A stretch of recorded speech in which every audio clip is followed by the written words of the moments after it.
What up, what up, what up? What is happening? Good people, welcome.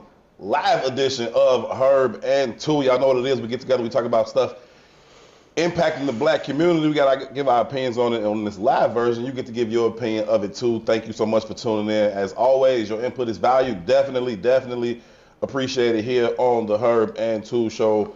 My name is Herb Howard alongside the illustrious Toussaint Warner. We like to call this thing intellectual thuggery. That is absolute finest.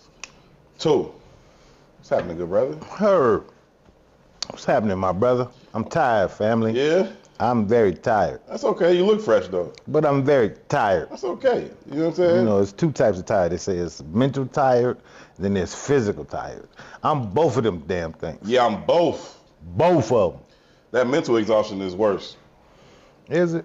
Yeah. I mean, physical exhaustion is, which is what it is, but that's something that you can replenish in, you know, a day of rest. That mental exhaustion takes significantly longer to replenish or to overcome. So, you know, I get it, man. But you know, keep faking it, keep showing up, as the great Jay-Z said last at the Grammys. This is your king. The great What movie is that from? This is your king. The Black Panther. That's what it is. Yeah. That's embarrassing. The great Sean Carter. That's what it is. Yeah, man. Let's get into some of that, man. The Grammys, which I've never ever been a fan of, happened, you know, yesterday. And first of all, shout out to Killer Mike, man. He swept the rap categories. And interestingly enough, in true Killer Mike, I know he gonna love the dichotomy of this. He got handcuffed and detained at the Grammys. You think he's gonna love that? Yes. I think Killer Mike is going to love just that dichotomy of him reaching the supposed pinnacle of his career and sweeping the Grammys for the night, and also still being a nigga. You know what I mean? Like that reminder, like, I don't care how high you get, still nigga. Again, shout out to the great Sean Carter for that wonderful song. I think Killer Mike will find some use for that. I'm sure we'll hear about it in a song in the near week or two. You know what I mean? I didn't watch the Grammys, of course, because I'm not going to watch the Grammys. I never watched that shit. You know what I mean? I hate the fact that we seek that validation, but I've been screaming that for years. Yeah. But I didn't even know the Grammys were on, quite honestly, right? That's how oblivious I am to it. And I stopped by TJ's house the other night because they flying out to start filming something else, and I ain't going to see him for a while. I just ran down on him. And when I was walking in the house, he's on the phone with Boog. Hence, I realized Boog was at the Grammys because Boog's nominated for a couple Grammys. Yeah. You know what I mean? And he was talking about something else, and then TJ told me, like, man, Killer Mike just won all three rap categories. Salute to Killer Mike, too, man. Best album of the year, in my opinion. Yeah. I'm a fan. I couldn't publicly root for Killer Mike to win because I had to publicly root for Boog to win. You know what I mean? Shout out to Boog, man. But you're right. I don't care. You know what I mean? Whose validation is it? But it is a hell of a dichotomy when you think about, like, here's this guy who just swept the Grammys and was hauled off in handcuffs. What's even more interesting is that the day before the Grammys aired, he was on Bill Maher, because Mike is also an activist, in a lot of ways, intellect, and a voice of black people, you know what I mean, specifically black men in a lot of ways. And one of the prevailing conversations that he was having on the Bill Maher show was about reparations, right? So I thought it was interesting that they hauled him off in handcuffs, but even more interesting than him being hauled off in handcuffs, he was hauled off in handcuffs for a misdemeanor. A misdemeanor that did not take place at the Grammys. It's from a prior occurrence. Let's just qualify misdemeanor, though. Right. Right, a common traffic ticket, jaywalking could be a misdemeanor. A minor offense. A very minor offense, right? In any situation, you probably would not be handcuffed or detained for any capacity. Sure. Right? So that was a public statement, man, and I think it's glaring, and I think it's telling. I think it's very telling. I just think that that's the perfect place for the full telling of that to be on display.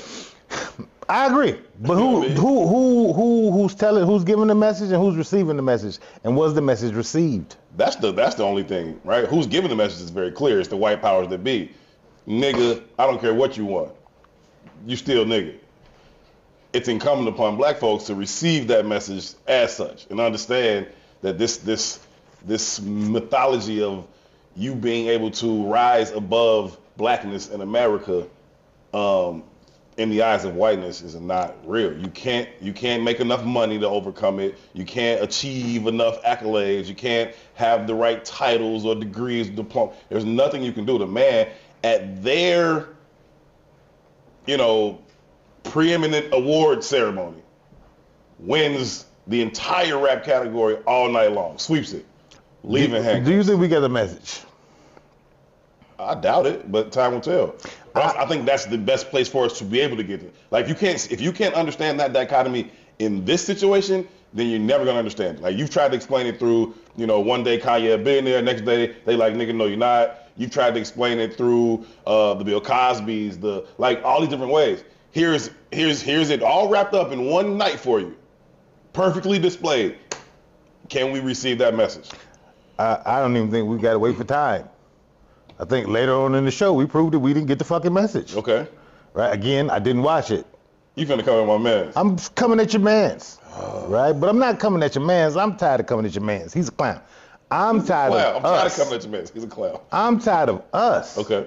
Right? So if you watch that situation and then in the very next breath you celebrating the speech that Jay-Z made, the message could not possibly have been received. What you mean? I mean, because what Jay-Z stood up there and said was, hey man, get it right, right? Because y'all getting it wrong. While simultaneously saying it's subjective, right? There's no right and wrong in art. That's just the truth of the matter. Sure. There's no right and wrong and it's all subjective, right? But in the context of power, race, and understand the dynamic of what the Grammys are, your whole statement is based in validation. How could she possibly have the most Grammys and not win the Artist of the Year? Right. Because that means something to you, right? So if that dichotomy that we just talked about is of Mike winning all three and going away in handcuffs was a glaring message to the people, him coming back and saying, hey, but look at me. What about us? Yeah, then us championing the message. Like, yeah, y'all got to get it right. No, the fuck they don't. They'll lock you up before they get it right. They don't give a fuck. Right. They just told you that 30 minutes ago. Yeah. What's wrong with your hearing? Yeah, but I really think that's the same side of the coin, though. Really? Yeah, I really view that as like understanding at least the problem within. Now, if he's delusional enough to think they're gonna fix it, that's another thing. But I think the same thing they did to Killer Mike and saying you can sweep the entire rap category and leave her in handcuffs is the same thing they've done to Beyonce throughout the entirety of her career. You can win whichever ones we say you can win. This one ain't for you. This one is for the Taylor Swifts of the world. Hey, man, when I'm nervous, I tell the truth. Coon's gonna coon. And Coons was cooning. Okay. Coons was on full display. And again, I get it, man. It is the dynamic of being black in America, right? Few reasons, right? Again, me not celebrating or watching the Grammys is one thing. But I'd be a lie to say I wasn't excited that Mike was validated. I just said I couldn't publicly celebrate that because I got to champion my cousin. You know what I mean? But the projects that my cousin worked on, I don't necessarily support. I'm not riding around in that, listening to that shit. Because it's promoting ignorance, it's dumbed down. And even from just an artistic perspective, it's the same song. Mike is 40-something years old, right? And maybe that's just the trajectory of the demographic in which I'm in. Right? But he had something to say. And I can appreciate an artist with something to say. Right? It wasn't the same old. You know what I mean? Another clog in the wheel. I can appreciate that from a purely artistic perspective. So when the powers that be say, hey man, after the last 10 years of the same song, we can appreciate some genuine art. It takes me back to the essence and the value and the power of what hip hop is. In a lot of ways, Mike's record is countercultural, i.e. what blackness is, right? Yeah. And I got to love that. I do love that, right? But at the same time, do I need your validation to tell me that? But then again, it's the dichotomy, right? I'm also seeing people say, who's Killer Mike? Man, the Grammys gave him all the awards. Let me check it out. That's interesting to me. You know what I mean? Yeah. It shows you how well the programming works, right? How disconnected we are even to what we deem as our culture, which I argue isn't a culture, right? If it takes a white man on a voting body to tell you what the best thing that came out of your culture is that your culture? Yeah, no. It's all of it's very interesting to me, man. But again, the dichotomy of him being there, him winning, him getting arrested. I didn't watch it, but I found out later that they didn't even air the rap categories, right? Which I would have to argue is probably the most dominant music genre in all of America, even though it's declining. Like it's not charting in the same ways, but it's used to sell every product. Is, we got Travis Kelce with the fade. All of these things are replicated through black culture. They steal all our shit and then minimize all our shit. Yeah. It's just interesting to me. I think we got to take a lot of blame for that. You know what I mean? All of it. So like, ever since I've been like screaming like, fuck the Grammys, fuck the Oscars. Every year we mad. Denzel should have won. Halle Berry should have won. Beyonce should have won. Jay-Z should have won. Fuck that shit. That's them white people shit. They gonna give it to whoever the fuck they want to give it to. Why do you need their validation so much? I don't need middle-aged white man to tell me what the best rap song of the year was. I don't need that shit like I don't need cancer, nigga. What's that validation do for you though? Like as the artist? So that's the thing, right? That's what everybody would push back on. Like, well, once they get that on their resume, then the price go up, right? It's like, oh, okay, well, what are you really selling here, right? What are you really selling? You say, okay, well, if I get his approval, then my price go up. Don't that make him in control of your culture? Here's another question I have. What's success? Obviously, it's only viewed through the lens of climbing the economic ladder. So I asked that on purpose because this whole month, it's been a constant contradiction of values through the lens of celebrity. Right? The reason I even know what Jay-Z said is because there was this whole uproar on social media like, ooh, Jay just Cat Williams the Grammys. That was a quote. Okay. Right? So I'm like, woo, what the fuck did Jay do? Did he say the Grammys don't like black people? Let me go see what the fuck Jay said. You hear what I'm saying? So I YouTube it immediately. And I saw like a minute and 35 seconds worth of a conversation, a speech. And I was like, maybe this ain't the right speech. Because I was looking for something completely different based on the reaction from social media, right? But again, context.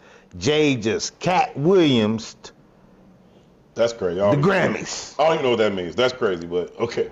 Basically expose the fraud that it is, right? I think that's what Cat Williams has been doing for the last 10 years. Y'all heard it on Shannon Sharp for the first time, because Shannon Sharp is very popular in the culture. But that ain't a new conversation from Cat either. Cat been saying, hey man, this is some bullshit, right?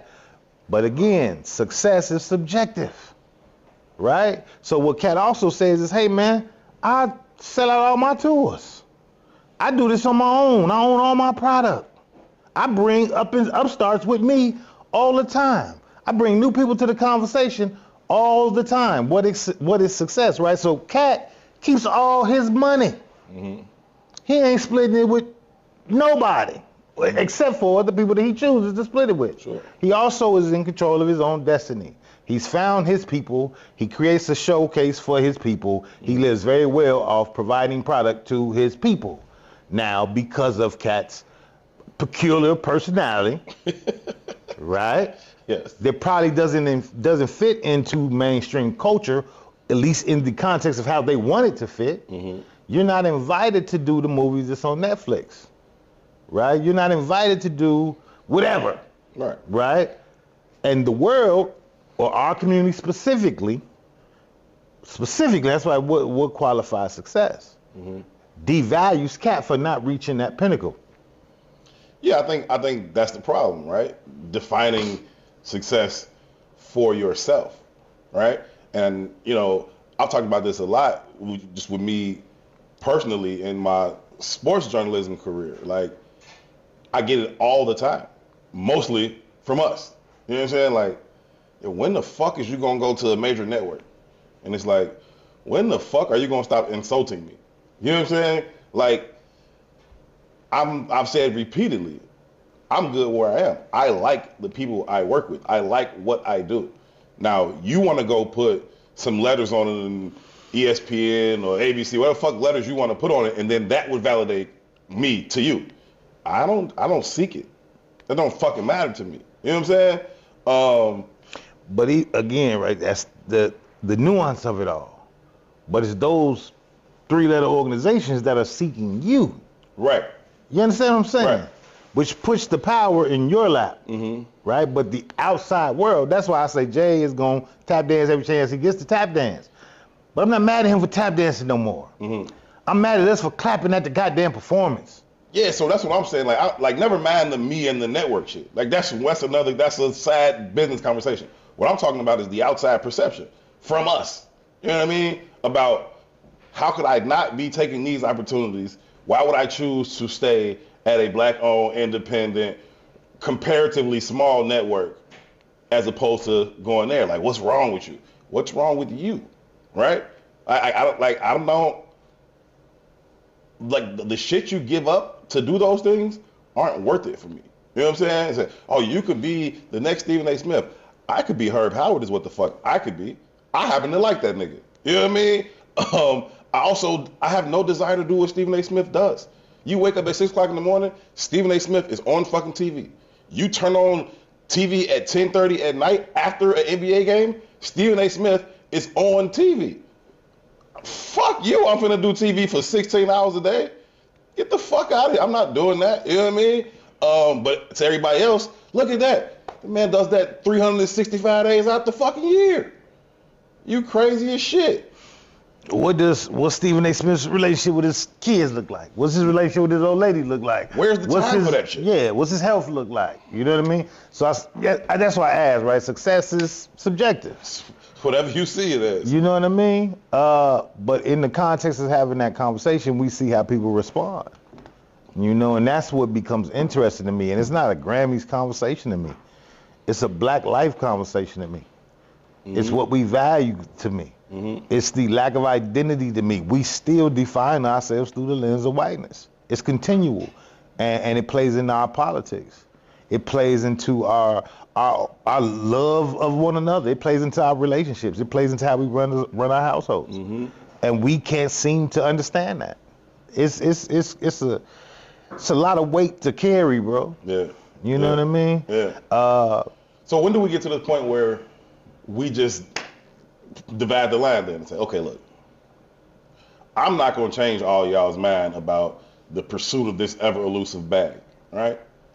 And I'm also not anti-bag. I'm talking about like how you going about getting it and where you place it on the spectrum of your own values.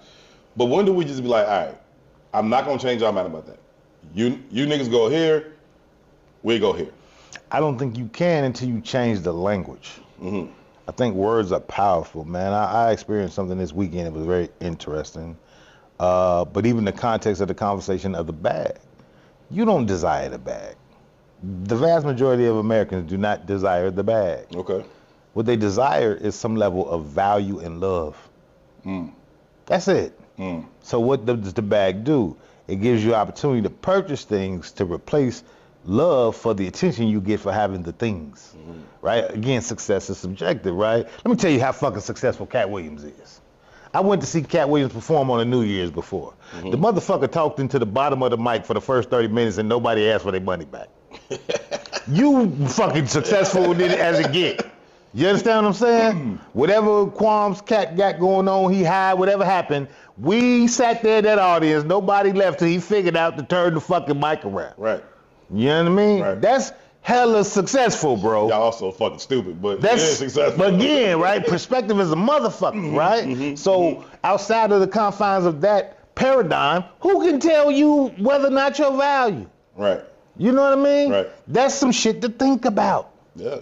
Right? So even in the context of the Forbes magazine, right? Or in Forbes, they say, I was talking to a short the other day, and we was talking about something. He went straight to Google.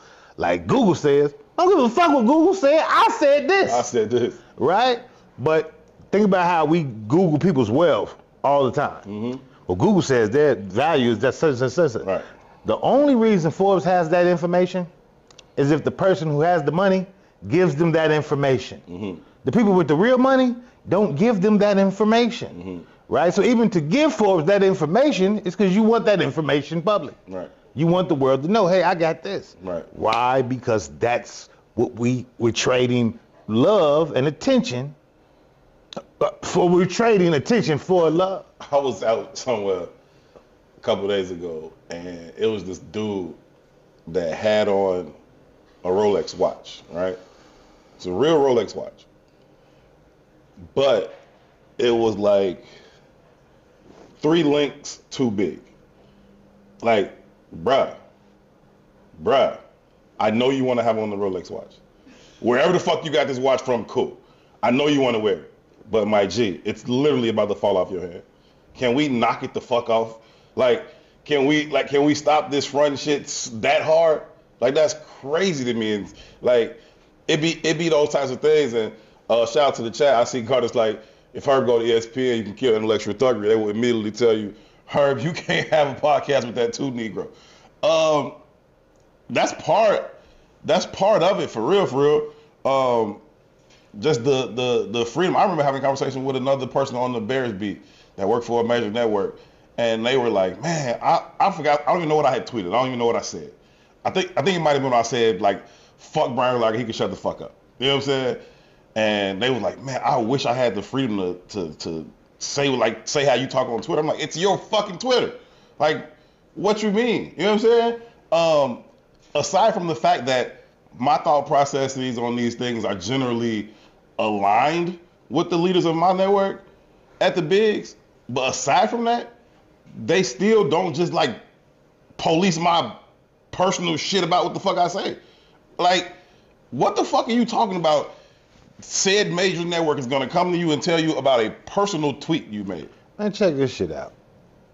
This morning I did an interview with Santita Jackson, Jesse Jackson's daughter. And she had me on the air, and I don't even know what station it's on. I called in, it was so early in the morning, I don't know what the hell's going on. But it was some heavy hitters in the conversation. Like people that I admire, you know, people that are thought leaders in my opinion, right? And they were talking about Dr. Cornel West, his run for presidency, and his inability to speak at St. Sabina this weekend. And I didn't even know the particulars around this issue. I knew he was here. We tried to book him to get onto the show, which we're going to accomplish. We might not have him in studio, but he'll definitely be on the show at some period of time. But I didn't know the particulars around him not being able to speak at St. Sabina. And I guess, in essence, he wasn't coming in the political capacity. He was coming, as Cornel West often does, staunch Christian. He has that. He's always had that kind of a messaging. Him and Father Flake, I'm sure, have a great relationship, you know. But in this moment in time, the Archdiocese decided to ban him from speaking at St. Sabina. This is all news to me. I'm learning this as I'm on air, but I'm here to talk about this particular issue. Right. I'm ignorant. Right. I didn't know this was even a reason. Right? And of the thought leaders that were in the conversation, most of them have like a religious background. These are older cats. These are cats, civil rights movement-esque. You know, people that were in the background of some King's movements. Like, these are older people. Right. You know, and they got to talking about the effects of religion and politics, and not just religion and politics, but specifically Catholicism, the crown, the Pope, and they're going very deep. They have a lot of information, much more information than I do. You know, I don't give a shit about what's happening in nobody's church. You know what I mean? Skydiving. Yeah, I could care less, right? Mm-hmm. But I just thought it was interesting how you're serving one master while simultaneously understanding that that master that you serve is putting up governors or barriers in social political progression. Mm-hmm. And you know, again, I'm not demonizing because some of them have very valid points. But the hypocrisy. But it's just very interesting to see how people navigate those perspectives. Because on one hand, you know, it's hard to challenge anybody's faith. Sure. You know what I mean? Sure. But it's also, I deem these people as being brilliant. And they were brilliant. Mm-hmm. Their arguments were fucking brilliant. Mm-hmm. But I like simplicity. Mm-hmm. And simplicity says, fuck you. Right? If this is how you're operating, Right. you're drawing a clear line of demarcation. Yeah. And if this is opposed to my social political growth, that, you know, again, it's hard for me to have this argument because I'm not ingratiated in the faith construct, right? And maybe if I was ingratiated in the faith construct, I'd have some trepidation about moving the way I want to move. But when the lines of war are clearly drawn, then we just got to fight, in my mind. You know what I mean? But I watch these people weave this beautiful quilt of, well, we could do this, and we got to accept this, and we don't, you know, it just was very interesting. But then I think about it in the context of what we're talking about in regards to hip hop, or in regards to social media, in regards to any damn thing, because it's just the same conversation across the board. Yeah. We want to serve multiple masters. You cannot. But we believe we can, though, right? Especially if it comes with the right spectacle, right? The right show, if you will, right? And then that's what we place our value on, and that's what then allows people to play in your face. People or these institutions to play in your face. There's a clip of the Vice President of the United States. It's a video of Kamala Harris, the Vice President of the United States. Just clowning, just playing in our motherfucking face, congratulating comedian Jess Hilarious on becoming the new co-host of the Breakfast Club radio show. What? But I don't think it's a what. That's part of the conversation that was happening this morning, right? Again. Like why the fuck are you playing? You don't got shit else better to do? They not playing, bro. But you know that's going to appeal to us. Look at Kamala talking about Jess Hilarious. Look at Kamala fucking up her job. Look at that. Like, I don't know. I'm not saying I'm saying with fucking it. up at her job. I'm not saying she's not doing what she thinks is going to be the right way for her to keep her job, because we clown enough to believe the shit. It worked for the Chucks and Pearls, it worked for the AKA, it worked for the Howard shit. So they running it back. This time it's just, what you Negroes talking about? Oh, Jess Hilarious. Congratulations. One of the questions they asked. Sit down and do some shit. One of the questions they asked me this morning was, how do we involve younger people back into black institution? Right? And my question was, one, what black institution? Because in my mind, I can't really solidly think of a black institution that exists that's kind of defined by the construct of what I deem as blackness. Right. Even hip hop. Right. You know what I mean? So when we think about what kind of leads all of those institutions or their lack of ability to operate in that black space, is that blackness doesn't garner revenue. It just doesn't. You know what I mean? It's got to have a greater mission. It's got to have a greater mission, because it don't garner revenue, right?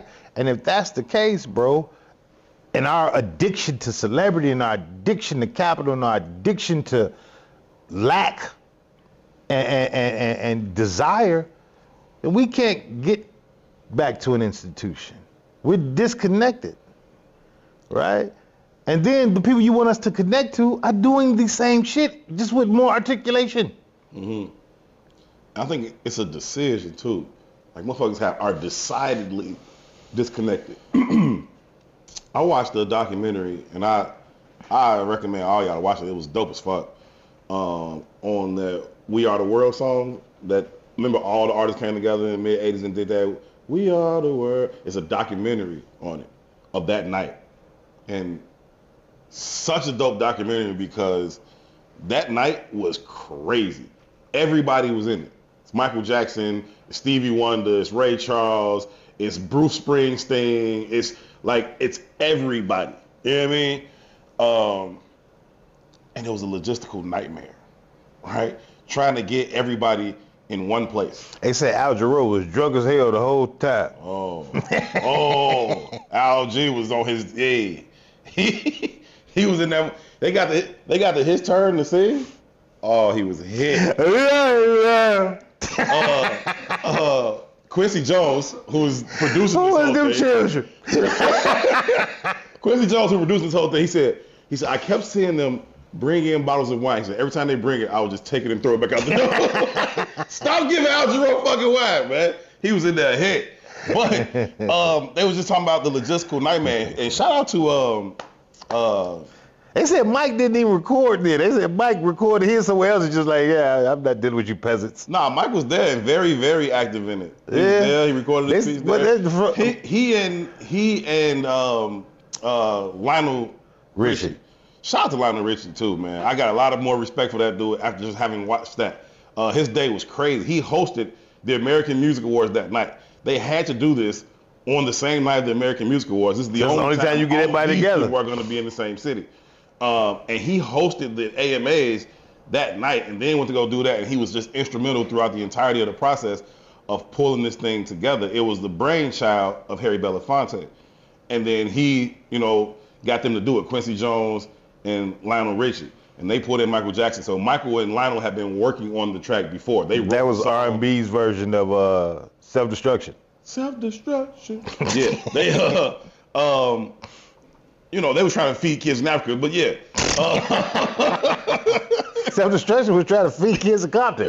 Come on, man. They put it together, and Lionel Richie was super, super dope, and just, I don't know how that man didn't fall flat on his face. He had been up for a full day. But like Bruce Springsteen, his worldwide tour had ended the day before in Buffalo, and it was like 8 feet of snow. It was January, and so they like, can we even get him from Buffalo to LA? Like the logistics of it was fucking crazy. But and I ended up being in the studio till like 7, 8 in the morning, dog. They got there at 10 p.m. Like, everybody get there at 10 p.m. when y'all leave the AMAs. They got there. It was hot. It's 70 niggas standing in the studio. Like, it was. Man, I want to hear that shit. You had a job. You had a job. Just motherfuckers minding cobalt at 13 years old. You could do that shit. You could stay at the hot studio for a couple hours. Yeah, but I mean, it was all volunteer. I'm sure they made some money. Motherfuckers is minding cobalt is volunteering too. What are you talking about? The fuck? I know. Ooh, you stood in the studio for 6 hours. What the fuck? I don't care. The fuck out of here, man. Oh, that's fucking hilarious. Like, my folks was leaving. I can't remember what the white dude's name was. He was a rock dude. He didn't make the cut for the album? Fucking Stevie Wonder started tweaking. What you mean? Stevie couldn't see him leave? Hey. I'm just saying. Hey, man. Look. So Stevie Wonder get the wilding out. Stevie Wonder in the middle of all this, right? Now they done put it all together. And Lionel Richie said, the only thing I was thinking the whole night was don't ever make anything an option. Okay, because then you're going to get 70 different opinions. He's like, this is what we're doing, this is what we're doing, this is what we're doing. Middle of the recording, like it's been like 3-4 hours. Stevie Wonder's like, we got to put some Swahili in here. The white people like, Swah what? Swah who? Y'all got some more Swahili right here? I didn't bring no Swahili with me. Who got that Swahili? I heard that shit fire. Light up that Swahili. They like, what the fuck is he talking about? So he starts trying to say the language. He's using the word, like, we got to put this line in there. Whoever the white boy was that walked out was like a country dude. And in his song, he wasn't fucking with that. One of his songs, he says, I'm just a good old boy from... That nigga said, I ain't never heard no good old boy speak Swahili. He left. He then left and tried that in a small town. He said in his own words, said, I've never heard no good old boy speak Swahili. I'm leaving. And then he just left. Like, they should have had Bruce speaking Swahili. Hey, man. I remember Bruce's verse distinctively. Not his verse, but the strain on his voice to sing it. They talked about that. He had wrapped up his, like I said, he just got done with a world tour. He had done 60 shows and 40 nights type shit. You know what I'm saying? So his Waylon Jennings is the guy who left. Okay, yeah. He never made anything of his life because I'd never heard of him. Hey, whatever. He should have stayed. Everybody in that room was somebody. He should have stayed. He dipped, but Bruce Springsteen struggled through his voice shit, and he actually, when he laid his thing down, he actually snapped, but he didn't lay it down till like 5 in the morning. You mean snap like good? Yeah, his shit. You know I've heard that record. No, his shit actually turned out cold. I'm just saying. His shit actually turned out cold. He got that voice. They said it sounds like there's broken glass in the base of his throat. Yeah. See how white people make you just for anything? Which is unique. Right? His voice is bleeding. Fuck out of here. Sounds great. Fuck out of here. He studied next to Michael Jackson. Motherfucker, this is the truth. Sheila E. got her feelings hurt. Why? She wasn't on that record, was she? Yeah, she was. She was? Playing the drums? She didn't have a solo, but she was a part of the choir she was singing, but she thought she had a solo. Why would she think that? I don't know. She was hot. Why would she think that? She thought it to the point that she ended up getting her feelings hurt and leaving when she realized she didn't have a solo. She's like, they just used me to try to get Prince here. Yeah. Yeah. Duh. They were dragging her along, but every time they were talking about Prince, they're like, Sheila, call him and see. Sheila, call him and see if he comes. Go over that. She's like, I knew he wasn't coming because there's too many people. He was never going to come. Mike was there. By the time they asked me 15 times, I realized that's the only reason I'm here. It wasn't about the rest of the people. It was about Mike. Mike was there. She's like, they had told me I was getting a solo. I'm like, whoever told you that, lied. I don't know if Quincy Jones told you that or Lionel Richie told you that, but they lied to you. Mike and Prince ain't fuck with each other. I heard he was either Prince or Mike tried to run one and the other was over. Yeah, and I've heard that story. They had a long-standing feud that I didn't really know about. I've heard that story. Yeah, they hit Prince was like, we had a word. Prince was like, man, fuck them people in that. Where my bitches? Where's my bitches? That's a shame. That's not funny. It's a shame. Cyndi Lauper voice, yeah. Cyndi Lauper. God. She was in there. She was extra tweaking too. It was just funny, man. The whole thing was. Shout out to Cash. You said Waylon, the dude who left, did the theme song for Dukes of Hazzard. Obviously, he was so pissed off about the Swahili. He came back and wrote the most racist song he could figure out. Hey, I'll tell you, if he was in that room, he had to be somebody, man. But he said, I ain't never heard no good old boy speak Swahili. I'm leaving. Yeah. And he was at the top of the choir stair loft thing. He came straight down. Excuse me. I'm out. I ain't fuck with this. I ain't fuck with this no more. Stevie like, this is way too black for my liking. We gotta speak Swahili. Like, man, knock it off, man. That's hilarious, man. Yeah, it's a really good documentary. Though. I recommend everybody to watch it. Getting back on the topics that we had for today, man, in terms of people playing in our face and what I'm saying, the vice president out here, you know, panning and jabbing for fucking pop culture likes, if you will, instead of doing her fucking job. Do you see what they're doing in D.C.? I don't want to jump the gun, though. Okay. Right? I kind of want to hark on that vice president congratulating Just Hilarious thing, right? When I think about that in context, bro, it speaks to, one, our addiction to celebrity, right? It also speaks to our comfort in ignorance. You know what I mean? And the powers that be fully grasp and understand that, right?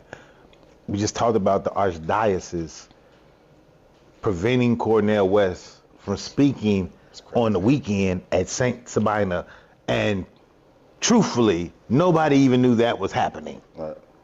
Right. You understand what I'm saying? Think how but still laser focused and targeted the archdiocese is in protecting their political interest. Cornel West is a staunch advocate against Israel and the Jews in Israel and what's happening in Palestine. Whether I give a fuck or not, he's got a public voice around that. Yeah. We don't want you speaking to 75 people with intellect and information. Hush up. Shut that shit up. You can't speak to them 75. right? Cornel West is a real candidate for president. We don't know that. We don't hear him speak because we ain't even tuned in to that rhythm, that frequency. On a base level, you think you can walk down the street and get a... 90% of motherfuckers would have no... Who's that weirdo that need a haircut? If you show them the picture, they're like, I've seen him before, but who is that? Who uncle is that need a haircut? Nobody would know. Right? Yeah. And we argue these like redundant ass arguments about Democrats or Republicans, MAGA Trump Republicans. Man, it's the same shit. It's the same shit. Period. Right? But the Democratic Party largely rests on our back. Yeah. It's our votes that push them over the top. Yeah. Right? So here, on one hand, they're giving you, hey, Jess, we fuck with you. Right. And because, again, it's the coon dancing and us clapping. Right? This is what we're in tune with, bro. We're going to need y'all Breakfast Club voice as this election heats up. That's exactly why they go to the Breakfast Club. Right? I told somebody the other day, man, if you think about this, right, you in media, anybody in broadcasting, people not even in broadcasting. Think about when Barack Obama became the president. Think how many black voices were prevalent in broadcasting. Think about when Barack Obama left office. Where are those black voices today? Right? What's the gay dude on CNN, Don, whatever his name is? Right? The man had an argument with Vivek Ramaswamy, and I'm not no big fan of the Don dude, but he was right. But Vivek Ramaswamy, also a candidate for president, puts big bread in the coffers of CNN. Homie, you fired. You can go now. You can go now. Don't challenge my message. Right? This even plays into Drake and Mos Def, bro.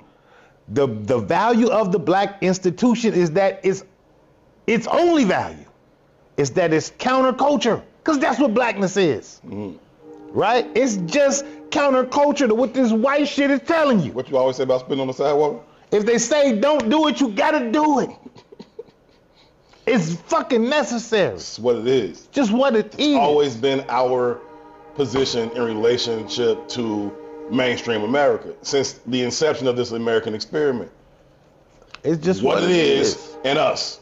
We must combat that. We must combat that. Right? Yeah. But when they have colonized all of institution, because we are slaves to capital, because nothing is more important. Right? And I get it, you need it to survive. It's a tool, though. It cannot be the goal. It is just a fucking tool. Yeah, but when you are also a fucking tool, like when you just a goofball, when you are a person who would, as opposed to having just whatever decent watch that fits and looks respectable on you, you'd rather walk around looking like a clown. You know what I'm saying? Have a watch hanging off you like you some fucking kid playing dress up. You know what I'm saying? Because you probably are just some kid playing dress up. But that's the difference, though, right? The value of a watch is to do what? Tell time. That's not the value of his Rolex. No. That shit might not work at all. It's obviously too big. Yes. It doesn't work for your wrist. No.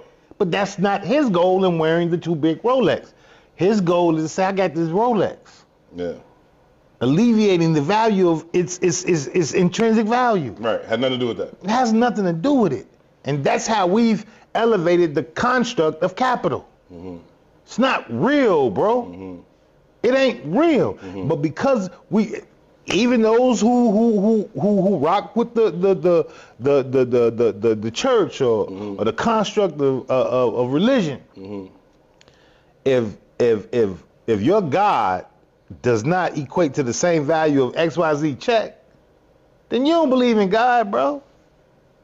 You lying. You lying. That's why in God we trust is on the money. Because that's your God. Right? But again, that's just a tool. Yeah. Yeah. You know what I mean? And the people who have ownership of said tool use it to reach every one of their fucking goals. We've never had access to it, so we deem that as the goal. We're confused. And when challenged, it immediately draws a line of demarcation amongst us. creates it more divisive. So you brought up the Drake and Mos Def situation, right? So you got the Drake and Mos Def. Mos Def says Drake isn't really hip hop, right? Mos Def is a purist. You know, there's a lot of nuance in what he said. It was a lot longer than that clip that went around. But then over the weekend, it's a picture of Mos Def in a skirt, some leggings, and knee-high boots. And I sent it to you like, what's up with your mess? Because this... But again, is this right, hip-hop? it's revisionist history. Because we look at his style of dress and say, is this hip-hop? What is Mos Def doing, though? What does Mos Def got on? It's countercultural to the shit that we identify with. The very essence of... I argue that hip-hop is not a culture unto itself, right? I get pushback, right? But what hip-hop is a outsourcing or an outgrowth of black culture. And what black American culture is just counterculture to white culture. It just is what it is, right? Yeah. They throw the scraps, we done made Thanksgiving out the fucking scraps. It just is what the fuck it is, right? Jazz, blues, we can go down the line, right? At some point in time, those genres were like preeminent in black culture. Today, name a jazz artist. Right. The average motherfucker gonna say Kenny G, some white man. Right, name a blues artist, you probably couldn't really. No. Most people. Right. Right? But there's white folks fully making livings, fully ingratiated in blues. There's white folks fully ingratiated in jazz. There's white folks they've seeped all the juice out of those genres and made them their own. You know what I mean? You make the argument that Eminem is top 5. That's why I push back against that shit every time you fucking say it. Right? But the same thing is happening in hip hop. Just what I just said about Killer Mike. The hip hop section of the Grammys didn't make it to television. Yeah. What the fuck? You know what's crazy? Going back to that We Are the World Night documentary, at those American Music Awards, and you talking about the rivalry with Mike and Prince, they were nominated for in the same category that night too. Prince won. Do you know what the category was? Best Black Album. Best Black Album. Y'all don't even get genres, huh? Y'all just... the niggas did all this. Niggas. That's what the category was. That's what the category was. That's wild, That's bro. what it said on the screen as Prince is walking up. Winner, Best Black Song. I say, yo, this is crazy. This ain't 1940s. This like 86. It said Best Black Song. You niggas not even in the running for this real song shit. We gonna give y'all a black. You know what I mean? Like, that's what it said, G, on the television. Best Black Album or song, whatever the fuck it was. I said, yo. Yeah. Yo. But what Mos is saying is that we're watching that happen to hip hop right now. And we're watching it happen to hip hop because of people like Drake. That doesn't minimize Drake's ability to rap. Drake can rhyme words good than a motherfucker. He can rap. I don't care what nobody say. Facts. He got his rap bag, he be going off. When it comes to rhyming words, he got that shit down. Right? But just like Jay-Z, right? Jay-Z can rhyme the shit out some words too. Yeah. Right? But you ain't standing on shit. And because you're not standing on shit, the soul of said art is gone. It's just for sale. And if it's just for sale, then you just the same as the rest of motherfucking America. And if it's just for sale, it's always gonna go to the greatest bidder. And we know we don't got it. So we gonna lose. So it's not yours. It's whoever pays for it. And Cherie just said a minute ago, soon Jack Harlow's gonna be the face of hip hop. Yes. It's the truth. Yes. And very soon, right? We saw this year, not one hip hop record, or last year, not one hip hop record charted in the top 10 or some shit like that. Right? Think about the dominance as a coach, not even as a coach, because I don't believe in it as a coach, but as a genre, the hip hop has had over our lifetime. Yeah, from like 93 to forever. Even before that, right? I'm just saying on the main stage, right? But in our lifetime, this is it. Yeah. Right? And nothing even charted. Come on, bro. It's crazy, man. Yeah, not right. They're not the best R&B albums, the best black song. Like that's nuts, dog. Yeah. I saw that. I was like, that is crazy. That's how much they gave a shit, right? But when was that? 1986? Yeah. We still there? Excited about it. Excited about it. The two best black artists hating each other over it. Yeah, man. Fuck these white people giving me a best black song. What are you talking about? What are you talking about? But even the concept, all this shit stems out of slavery too, though. Mm-hmm. Right? Think about how they pitted the biggest buck against the biggest buck. This was like entertainment for them, right? So you create a concept of competition. Right. Right? Even think about how people talk about hip hop, man. This is competition, man. This is why. Why can't it be? Wouldn't it be smarter to be collaborative? Mm-hmm. Wouldn't it be more advantageous to look at this as together? No. Wouldn't it be more advantageous? Couldn't you grow this bigger? Can only be one house nigga. But this is a circular conversation that keeps happening, and it's not hip hop. Again, it's black life. So when Mo says, "Hey man, there's some bullshit over here that Drake is doing," right? Because it's not substantive. It's not standing on anything. Right. It's just I could sell you more and more shallow shit. And that's really what Jay mastered at a lot of levels too. Mm-hmm. You know what I mean? Mm-hmm. That's what Jay mastered at a lot of levels. So we could say Jay is the greatest of all times, but you don't hear KRS-One's name in that conversation. Right. You don't hear Black Thought's name in that conversation in a real way. No, you don't. Right? The reverence that the rest of the hip hop world has for Jay, no one else holds. Mm-hmm. No one else holds, bro. Right? And what has Jay done better than everybody else? Somebody said this and I thought it was interesting. What makes Jay the GOAT? At what time did Jay's music dominate any rap space? And I can't think of one. Jay's records. Now think of what I'm saying. Think of how we create the standards of value. Mm-hmm. Right? When we think about sales, when we think about lyrical ability, it's people who can fuck with Jay lyrically. Sure. Right? He's nearly outsold the nigga. We can keep going down the line, but all the metrics. Right now, I'm just making an argument because I don't believe in this shit. I don't even think the metrics matter, specifically around art. Sure. Right? But there's been no one season where Jay just dominated. It's never been true. But he's got 11 number one albums. It's like the most all time. Like he beat the Beatles record. No, he doesn't. Yes, he does. We need somebody to Google that. That's not an opinion. Drake beat the Beatles record. Drake might have beat it since then, but Jay did it. Yeah, he ain't did shit. Kanye got the same amount of Grammys. And I'm not making an argument against. I'm just saying as a qualifier, right?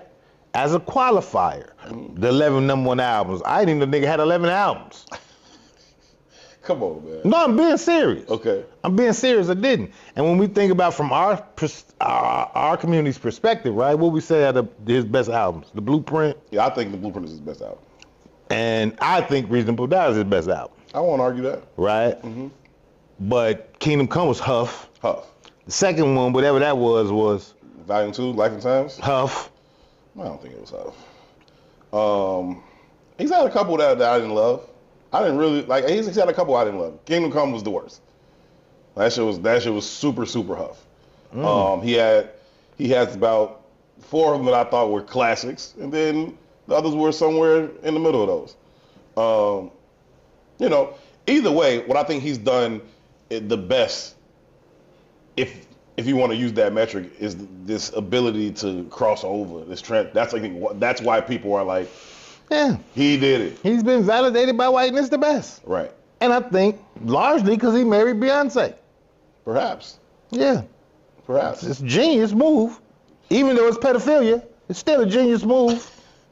We can laugh it off, but it's the truth. Okay. Right? If we're going to be honest here. You know what I'm saying? Sure, we're going to be honest. The nigga was only like 37. She was only like, 16. It's some pedophilia shit. I don't know what their age difference is or when they got together. Okay. I don't know. It's documented. He was 37. She was 17 or something. What's his name? Is it Marcus Houston or one of them niggas got some wild that's shit? That's it too, but he don't have the cachet that Jay has. Yeah. Yeah. You know what I'm saying? No, for sure. I mean, shit. A lot of people get married with chess moves. I think Barack Obama I agree too. Married Michelle as a Because he chestnut. like boys. I agree. Wow.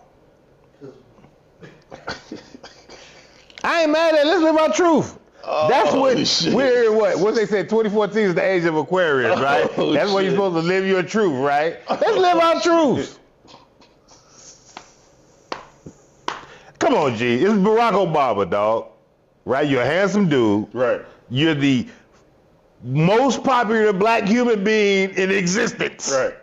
Ain't nobody came out and say, man, you know I knocked Barack Obama down. I knocked old Barry down in 1982. You know what I mean? Sisters will have 12 tell-all books about when you knocked Barack Obama down, G. White woman too. Come on, bro. I dozed them off in the back of the cab. Something would be out there, brother. Wait, didn't the man say A man came out and said he dozed them off in the back of the cab. I'm just saying. No women nowhere came out with that story. Come on, A bro. nigga come out and say he domed you off in the back of the limo is crazy. Candace said Beyonce was 26, Jay was 38. Candace, that is a lie. Survey says that is a lie. There you go. He met her on the scene of some video. All we gotta do is go back to the history of that. She was 17. I don't know what that is, so I won't spread no lie. I'm not saying he didn't meet her when she was 17. Yeah, he groomed her. He groomed her like a pedophile would. You know what I'm saying? She also said that Jay got 14 number one albums. So there's Yeah, whatever. Cherie said, two must be nervous. When I get nervous, When I tell the truth. get nervous, I tell the truth. Fuck out of here, man. Oh, y'all hilarious, man. But for real, under the the Barry comments a lot. Act, what, you don't think nobody will come out with the Oh, no, tell-all? I agree with you 100%. Man, let me tell you something. If you're the leader of the free world, somebody gonna be like, yeah, I sat on that. Hey, man, if this goes to a certain level, you think tell-alls ain't coming out? You fucking crazy? Oh, man. Yeah, I mean, He met at the playground. to any degree, right? To any degree of popularity, you hot nigga on campus, a woman be like, yeah, I boned him. Yeah, I knocked him down. Like, damn, shorty, cool out. I took him down behind the XYZ. You know what I'm saying? Like, You know what I'm cool saying? out. Like, In the tundra, we did. You know what I mean? Come on, bro. Yeah. Stop it, bro. This is in the world that we live in, with sensationalism being what it is, Somebody and full access to the internet. Man, get the fuck out of somebody here. would have sold a I only know you fuck Michelle, bruh. That's it. Come on, He dog. saved himself. Come on, dog. He saved himself until Stop man, it. man. You see what they're doing in D.C., man? Or what they're proposing in D.C.? The mayor, and obviously D.C. is a different animal considering it's not a state. You know, it's its own entity in a lot of ways. But the D.C. City Council is proposing a set of bills to address crime in the district. The proposals in the bill, though, nuts, okay? Mayor Bowser and then Councilwoman Pinto have come up with a list of things that they are proposing. Now, these haven't been, enacted yet, but they're proposing to criminalize face coverings as defined by any items worn that cover most of the face are now criminalized with detention or arrest as the penalty. This includes, but is not limited to, hoodies, bandanas, and hijabs. What's that movie where it was like, we don't want no niggas, no Mexicans, and no dogs? Yes. Yes. Gee. Oh. The police will be the sole deciders of which face coverings are allowable. They sick of them poo shiesties. Klan smash? No problem. We good with them. Them shiesties. Them shiesties? Fuck out of here. No. Them Bin Laden hair wraps? No, that's what they gonna call them. Them Bin Laden head wraps. We're definitely getting canceled.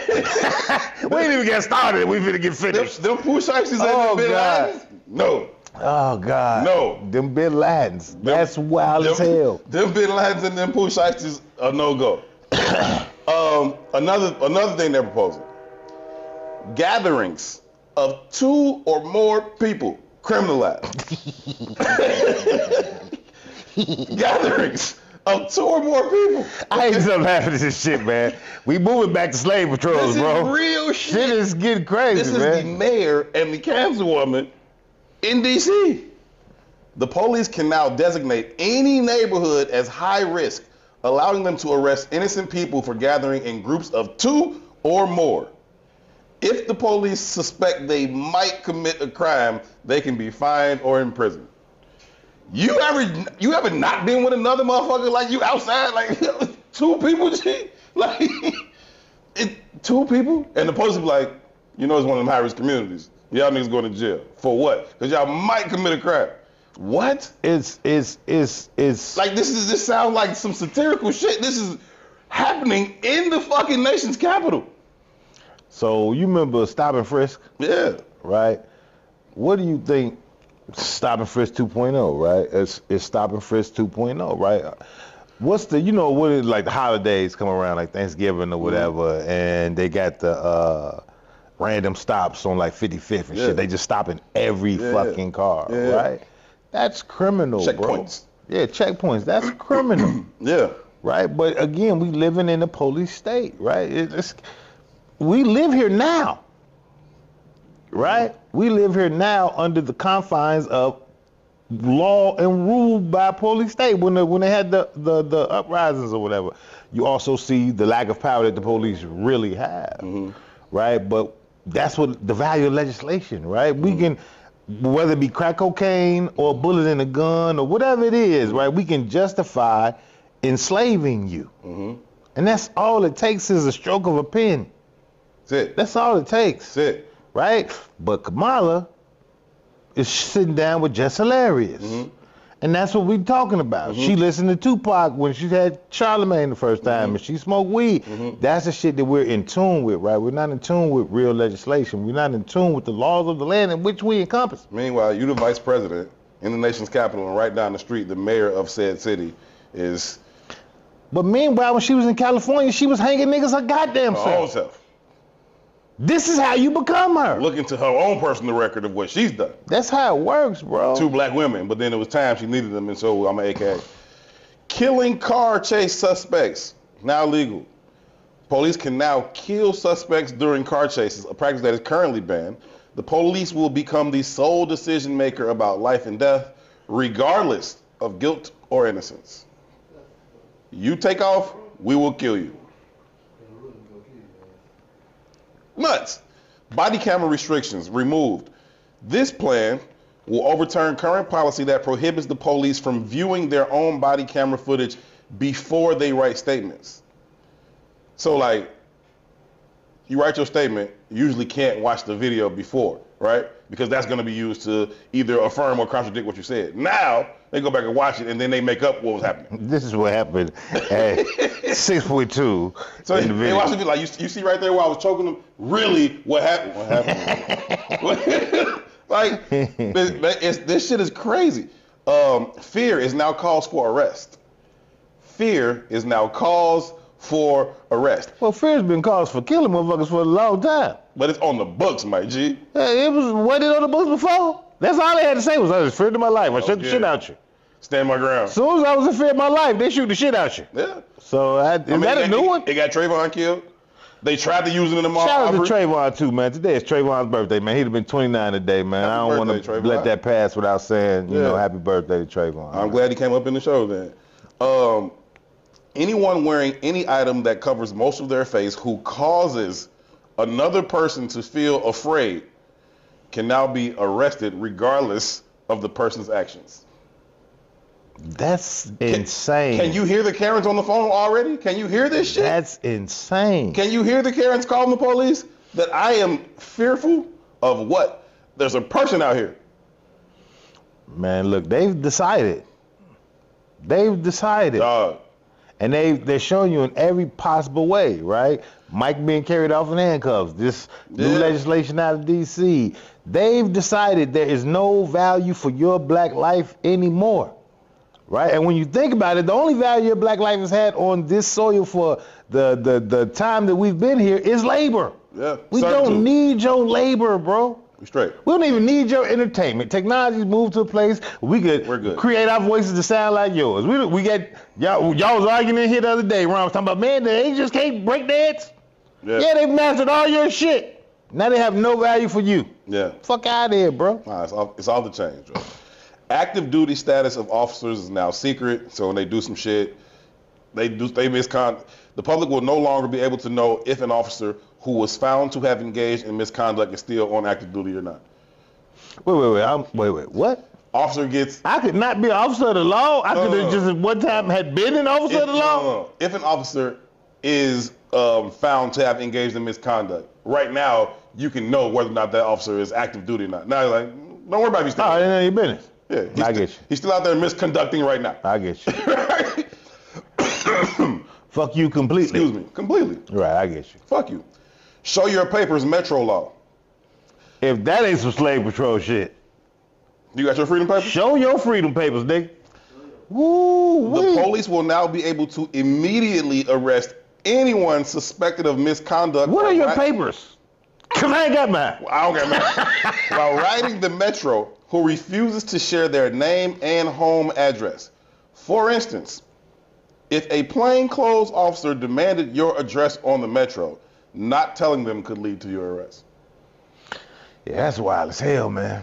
That used to be my thing. I was homeless. I ain't got no name. Where your papers? We got a home for you. Yeah, we got a bed, a hot, and a kite for you. Let's go. That's how it works, boy. Discarding a gun will become a crime. This one was I'm understanding about this one.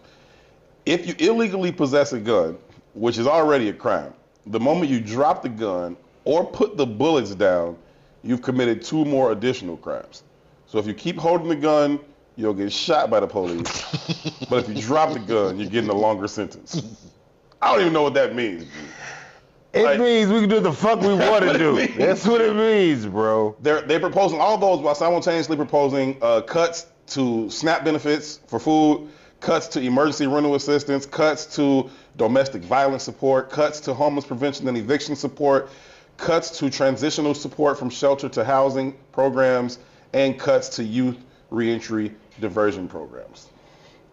Fuck you niggas. Chocolate City, my ass. That's really wild though, bro. That's like the closest I've seen to slave patrols in a long time. In DC. Yeah, why not start here? Because that's where a lot of you niggas is at. Yeah, why not start here at the Capitol? Man, you know what I mean? Joe, like, that's where we at with it, man. What do we do about that though, right? Like, again, that's the totality. DC for starters. No, fuck that. That's the totality of the conversation, man. Mm-hmm. You can't keep eating this shit. You know what I mean? You can't. You have to revolt. There lies the problem. Right? I always say, man, revolution isn't always successful, but it's always necessary. Right? And that's where we're at with it. But how do you revolt against that in which you love? So when we talk about politics, whether it be national or local, we talk about it from I talked about the last week when the migrants moved into the building in Tarrytown, right? And they found the random sister to interview. And I keep saying random because that's very important in regards to context. Random, right? Keisha was just walking down the street. They say, hey, yo, nigga, come here. Right? Keisha gets on the interview. Have you been homeless? Yep. They didn't ask her. I'm just saying. I was homeless last week. Random person. You know what I'm saying? And nobody gave a fuck. Right. Right there, that shows you the value they have for you. But in the same sentence or in the same voice and in the same breath, she said, I'm all for them helping the migrants. No. Fuck them. Because that's at your expense. And we got to understand that, right? We got to qualify the difference. You have one jersey. You cannot switch teams, right? Play for somebody else. You cannot get the other team a point. It's very distinct. Right? If you're wearing this jersey, you play at all costs for this team. And if you ain't on this team, you try to crush the other team. I know it's not in our nature to be like that. But we are in Rome. Right. And we down 100. And the clock is running. Yeah. You got to put your best players on the field, man. It's time to put Mike in the lineup. What Sharif Daddy tell him and came in the classroom? The hunt is on. The hunt is on, and man. You pray. It's that simple, bro. To the conversation about the migrants, Tamika Mallory had some interesting commentary on it. She said in a post that she put up. I find it interesting that folks are so upset about the resources it takes to house and care for immigrants, but those same folks never say anything about how the migrants are getting here. Republican governors are intentionally sending buses and plane loads full of migrants to Democratic cities every day. Yet no one is talking about protesting Ron DeSantis and Greg Abbott, governors of Florida and Texas, respectively. Either folks are uninformed or purposely ignoring the impossible situation mayors are finding themselves in. And if these cities and states like New York and Chicago allow the migrants to be homeless and their children to die of starvation, there will be uprisings everywhere. I'm always ready to challenge Eric Adams from New York when I feel he's wrong, and sometimes I feel his words are outright dangerous. But on this, I really want to know what people would have him do when migrants show up from Republican-controlled cities. She says, make it make sense. Maybe I'm missing something, perhaps misinformed. For me, that's a half-truth, right? For me, that's a half-truth, and she's putting it on Republican governors and Republican policy, and in the moment, that's true, right? But then what we have to acknowledge is that it's American policy that it destabilizes their countries across the world. And that's Republican, Democrat, that's the motherfucker who's volunteering to mine cobalt so you can have your iPhone today. They just can't get here, they can't walk here. Right. That's all that is, right? But it's your desire to have a phone at the lowest level. Right. For whatever the dollar amount is on that phone. You know what I mean? It's American policy, capitalism, and corporatism that destabilizes every one of these regions, right? It's oil in Palestine, goddammit. It's cobalt in Africa. We there. We gangstering your shit. And we destabilize it. Now, granted, that's fucked up, right? But in the context of understanding the jersey you're wearing and the team you're on, I'm here, right? And that's fucked up that that's happening to you over there. But I'm losing here. I don't even get to reap the benefits of the shit that you destabilizing the rest of the world for. I can't come to everybody's aid. I don't have time to care. I can't come to everybody's aid. King Salim talks about how extremely difficult it is for black people to focus on what's in the best interest of black people because we live on the fringe of survival, right? And that day-to-day struggle to survive doesn't afford you the outlook to be like, okay, what's best for us 5 years from now, 10 years from now? We don't got time to think about what's best for us. Why the fuck I got time to think about what's best for you? So Gardner just said, no, we got to live with it. The government which we support ruins South American countries through foreign policy. You want the migrants to stop coming, stay out of South America. That's the argument I just made. But again, it's the people on 79th and Essex responsible for that. Right. Right? They're losing too. Right. Right? They're third world citizens in a first world country too. Right. Right? And then you're going to alleviate resources out of their mouths. And let's be clear about those same narratives, right? The narratives that the South Americans are coming here with are narratives being shaped by international media that says black people specific. Ain't shit. There's video from Chicago City Hall where the migrant man is barely speaking English, like, no more money for you, lazy. Man, fuck you. Right. I don't have any empathy for that. Right. I don't even have any time for empathy. I don't have the capacity. I don't have the capacity for empathy for that. And I get what Garz is saying, right? But the nuance of blackness doesn't allot for me to give a shit. Man, these are things that we've known. I remember Pastor Moss at Trinity talking about the cold tan like years ago. You know what I mean? And the cell phones and all of that. At the end of the day, Americans are going to consume. You know what I mean? And America, as a governing body, is going to go wherever the fuck they want to go. They're going to bully whoever the fuck they want to bully. Is it a chickens coming home to roost thing like Garch is speaking on? Perhaps. But it's coming home to roost on us and we didn't do shit. Well, we got to understand our interests. They're not putting these motherfuckers in Highland Park. You know what I'm saying? Like, they're not even putting them in Hyde Park. Shit. You know what I'm saying? Like, it's... Man, we got so many ailments though, bro. It's not just political. It's not just economic. It's just not mental. It's not just not spiritual. It's just not social. We're dealing with a magnitude of traumas right? At every level. At every level, right? We're not a stable community, right? So when you bring in a economic migrant too, right? They're coming here looking for opportunity, right? And they destabilize the regions. I don't disagree with Gardis at all. We absolutely are responsible for, I keep saying we, right? But therein lies the nuance of being black in America. America is responsible for destabilizing those regions.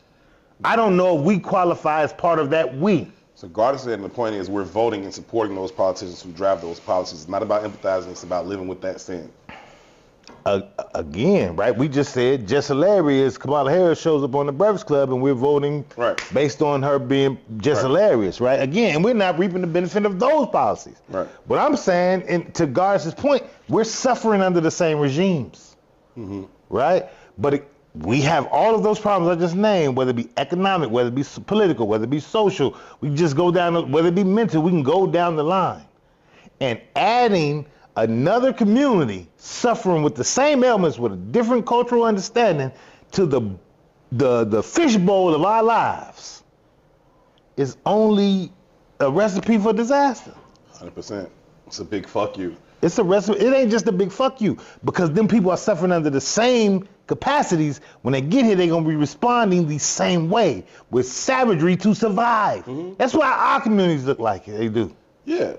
But I'm saying it's a big fuck you to us and our standing. And it don't matter if you're talking about at the Grammys or on Essex.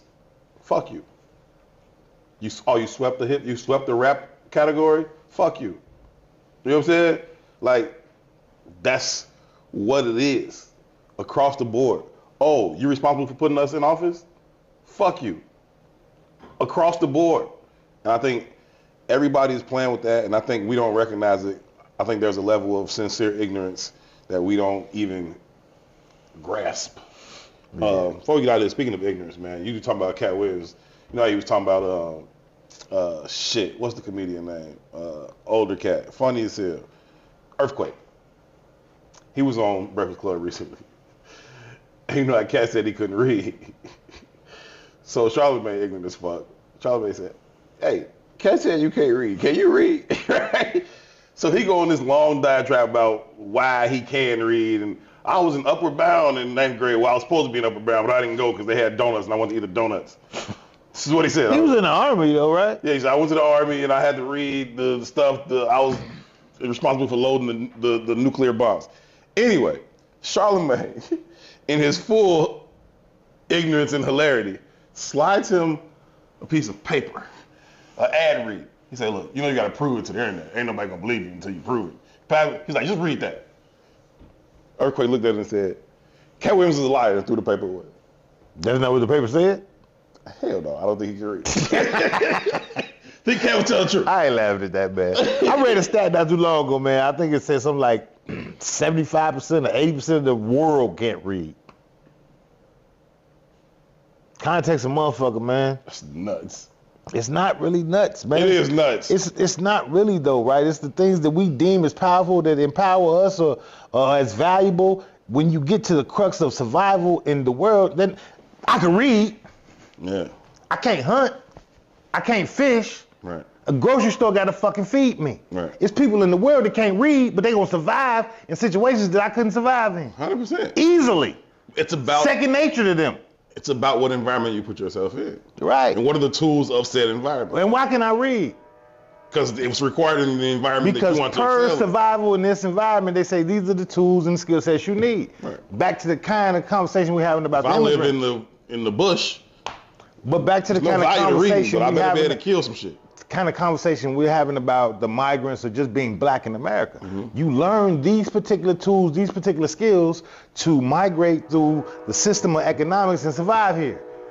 While having governors on the system of economics, we're going to allow you to reach this height. That's it. Come right? on. And when we decide to cut you off from this, what the fuck is the value of you knowing how to read? Not to minimize the value of knowing how to read. No. But knowing how to catch a squirrel would probably be more valuable in that moment in time. Shit, in this moment of time, when when everybody's starving. It's just an interesting perspective. You know what I mean? So yeah, Motherfuckers can't read. Would you trade your literacy right now for the ability to hunt? I doubt it. The cat and the hat. Skin that cat. But that's just because I'm here. You understand what I'm saying? 21% I've never of lived adults in are an illiterate environment. as of 2022. That might be in America. I'm talking about the world. Yeah, well, yeah, it's the whole country that It's can't read. different, right? But I'm saying, and I don't believe that 21% of adults are illiterate. I think that's full out bullshit. So you talk about like the inability to read at level, right? I think that's full out bullshit, 21%. I think that's very giving. You think most people are finger readers? Oh, everybody's the index people. The index people. What? How many motherfuckers read a book after high school? Bookstores don't even exist, Yeah. right? Let's keep it a bean.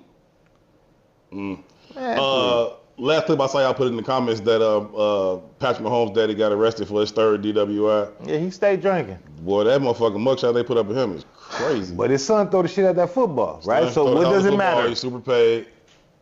Yeah. You understand what I'm saying? Yeah. What if Patrick Mahomes couldn't read? There's Doesn't matter. arguments that there's been arguments that say Derrick Rose couldn't read pre the new emergence of the new Derrick Rose, Sure. right? When he learned how to read, he lost interest in basketball. You know what I mean? This shit a job now. When I couldn't read, I had a 45-inch vert. When I couldn't read, I could jump out the Now, These books is putting weight on me. books is heavy. I hate B. that I'm laughing at this shit. Books is heavy, B. We gotta go, man. Appreciate y'all so very much for tuning in. We have to define literate. I agree, God. Yes. Them numbers is hella low for me. That 21% is low as shit. 54% have literacy below 6th grade level. Yeah, That's what I'm saying. You gotta define it. Yeah. What do we qualify 6th grade level? Like Okay, I think what's that joke? What was I reading in Who was 6th that? grade? Who was that comedian? Was like, you know, niggas could. It was a day when he was talking about he come to a stop sign in the horse and carriage. He can't. That was Chris Rock. He can't act like he can't stop. Chris Rock.